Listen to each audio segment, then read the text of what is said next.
नमस्ते दोस्तों, आप सभी का मेरे चैनल में स्वागत है।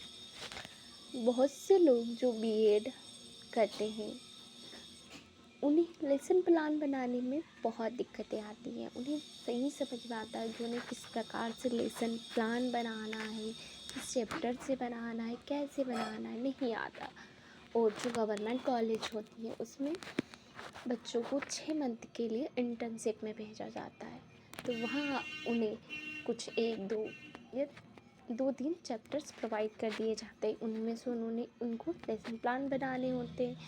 कभी किसी को 20-25 लेसन प्लान बनाने का टारगेट दिया जाता है, कभी किसी को 10-15 लेसन प्लान बनाने का दे दिया जाता है, पर उनको ये बनाने में कई दिक्कतों का सामना करना पड़ता है। एक परफेक्ट लेसन प्लान में क्या क्या होना चाहिए, ये सब कुछ, ठीक है। तो आज की इस वीडियो में मैं आपको पहले बताऊंगी कि आपको लेसन प्लान बनाने से पहले एक पर्टिकुलर जो चैप्टर दे दिया गया है उसका यूनिट प्लान बनाना है। यूनिट प्लान कैसे बनाना है, तो आपको सिंपल ही अपनी टेक्नोलॉजी का यूज़ करना है। जैसे कि ये मेरे सामने एक ऐप खुला है जेमिनाई, मैं इससे लेसन प्लान, यूनिट प्लान बनाती हूँ। बहुत अच्छे बनते हैं। हाँ, हमारे कॉलेज के अगर टीचर्स से भी चेक करवाओगे आप, तो वो आपके लेसन प्लान को कट नहीं करेंगे। तो उसके लिए सबसे पहले आपको यूनिट प्लान बनाना है। तो आपको सिंपल क्या करना है, प्रॉम्प्ट देना है। जैसे कि आप कोई सी भी क्लास ले लीजिए, जैसे मैं ले रही हूँ class 7th science, chapter 3। Chapter 3 का नाम क्या है, ऊष्मा। ऊष्मा का यूनिट प्लान बना के भेजो, ठीक है। आपने सिंपल प्रॉम्प्ट टाइप किया, क्लास 7 साइंस चैप्टर 3 ऊष्मा का यूनिट प्लान बनाकर भेजो। ऊष्मा है यानी कि फिजिकल साइंस, ठीक है। भेजो फ्रेंड, भेज दिया आपने। अब देखिए क्या होता है, क्या भेजा है इन्होंने, क्लास 7 के अध्याय 3 यानी ऊष्मा के लिए एक व्यापक यूनिट प्लान बना के भेजो। बुनियादी जानकारी यानी कि जो बेसिक नॉलेज है, क्या है, कक्षा 7 अध्याय 3 है। अनुमानित समय यानी कि इस चैप्टर को पढ़ाने में आपको कितनी क्लास, कितने पीरियड्स की ज़रूरत है, 6 से 8 क्लास।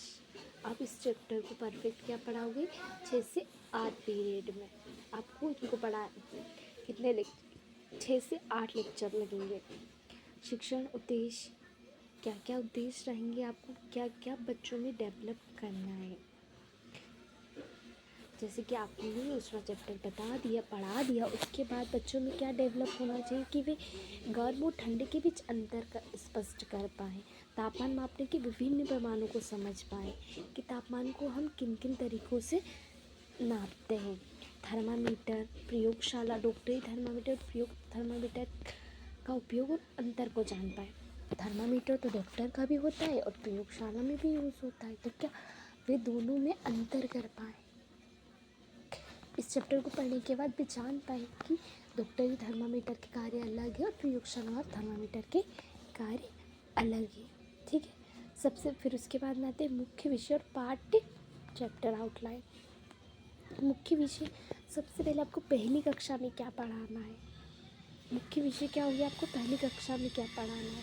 तो पहली कक्षा में आप पढ़ाओगे गर्म और ठंडा। आप बच्चों को बता रहे हो कि डॉक्टर हमारा तापमान नापता है, बच्चों को पता होना चाहिए कि तापमान क्या होता है, गर्म और ठंडा बेसिक क्या होता है। तो सबसे पहले हम उन्हें क्या करवाएंगे, टेम्परेचर बढ़ाने से पहले सब कुछ ऊष्मा स्थानांतरण पढ़ाने से पहले आप उनको पहले बेसिक क्या नॉलेज दोगे, गर्म और ठंडे का।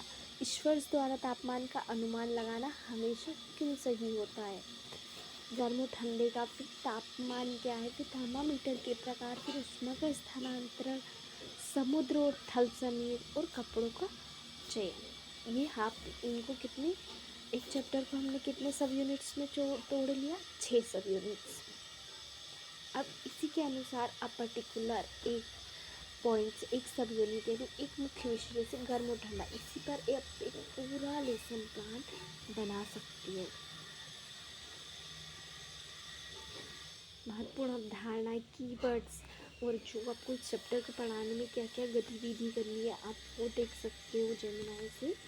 और बहुत ही अच्छे से आप आपका यूनिट प्लान बनाकर लेसन प्लान बना सकते हो, जिससे आप बहुत अच्छे से चैप्टर को पढ़ा सकते हो, जिससे बच्चों को भी समझने में आसानी होगी और आपको भी लेसन प्लान बनाने में आसानी होगी। Okay, thank you. मिलते हैं नेक्स्ट वीडियो में।